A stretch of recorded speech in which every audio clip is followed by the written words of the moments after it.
Doctor, આજકાલ colorectal કેન્સરની બહુ પોસ્ટ દેખવામાં આવે છે. શું એ ઇન્ડિયામાં બહુ મોટો પ્રોબ્લેમ બની રહ્યો છે? હા, કોલોરેક્ટલ કેન્સરનું પ્રમાણ આપણા દેશમાં ઝડપથી વધી રહ્યું છે.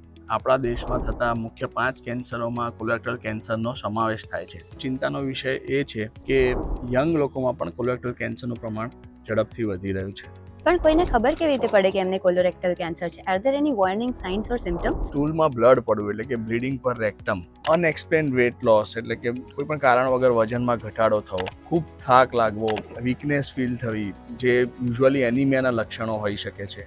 સાથે સાથે recent change in bowel habits એટલે કે કબજિયાત રહેવી અથવા ફ્રિક્વન્ટ ડાયરિયા થવા ઓર પેટમાં દુખાવો, આ બધા સિમ્ટમ્સ યુઝ્યુઅલી કોલોરેક્ટલ કેન્સરના અર્લી સિમ્ટમ્સ હોઈ શકે છે. આ તો સ્કેરી લાગે છે.